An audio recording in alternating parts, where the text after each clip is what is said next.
યાર્ડની ચૂંટણીમાં ભાજપનો ભગવો લહેરાયો। Bhavnagar Chitra marketing yard ખાતે આજે ખેડૂત પેનલની 10 બેઠકો માટેની મતગણતરીનો પ્રારંભ થયો હતો, જેમાં અંતે મતગણતરી બાદ યાર્ડની ચૂંટણીમાં ભાજપનો ભગવો લહેરાયો છે, જેમાં 10 બેઠકમાંથી 5 બેઠક કબજે કરી છે, જેથી કુલ 17માંથી 12 બેઠક સાથે ભાજપે યાર્ડમાં સત્તા હાંસલ કરી છે।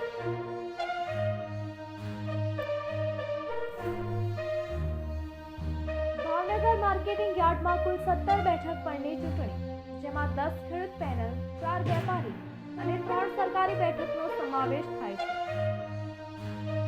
જેમાં ચૂંટણી પૂર્વે વેપારી પેનલની 4 બેઠકો બિનહરીફ થઈ ભાજપના ફાળે ગઈ હતી, જ્યારે ખેડૂતોની 10 બેઠકો માટે યોજાયેલા મતદાન બાદ આજે યોજાયેલી મતગણતરીમાં ભાજપનો ભગવો લહેરાયો હતો।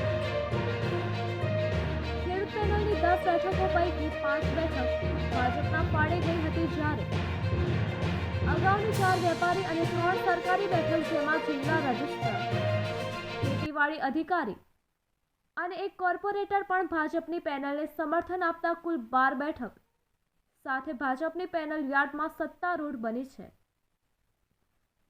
આજના પરિણામોમાં ભાજપના દિગુભા ગોહિલ, સંજયસિંહ માલપર, રઘુભા ગોહિલ, રણછોડ જાજડિયા, નોંધાભાઈ જાંબુચા વિજેતા બન્યા, જ્યારે કોંગ્રેસના ભીખાભાઈ જાજડિયા, સુરજીતસિંહ ગોહલ, ધર્મેન્દ્રસિંહ ગોહિલ, સહદેવસિંહ ગોહિલ, વિરમદેવસિંહ ગોહિલ વિજેતા બન્યા છે। યાર્ડમાં છેલ્લા 14 વર્ષથી વહીવટદારનું શાસન હોય, ત્યારે હવે ભાજપની પેનલ યાર્ડનો વધુ વિકાસ અને ખેડૂતોના પડતર પ્રશ્નોને ન્યાય આપશે। ભાવનગર માર્કેટ યાર્ડની ચૂંટણીમાં ભાજપનો ભગવો લહેરાયો।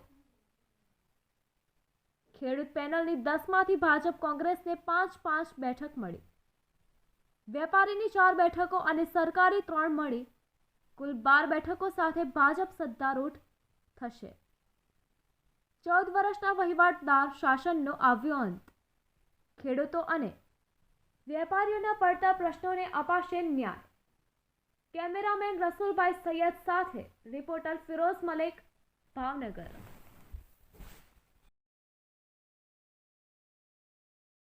શું કહેશો?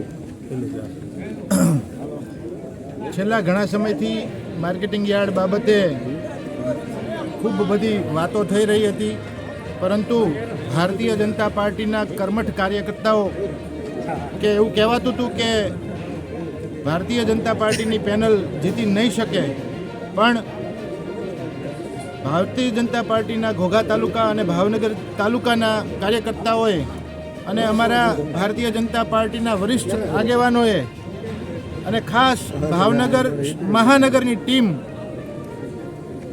એ જે સહિયારો પ્રયાસ કર્યો, અને એ પ્રયાસથી આજે ખેડૂત વિભાગના ભારતીય જનતા પાર્ટીના ઉમેદવારો જે છે એ વિજયી બન્યા છે। એમાં સૌ ભારતીય જનતા પાર્ટીના કાર્યકર્તાઓની ખૂબ બધી મહેનત રહી છે।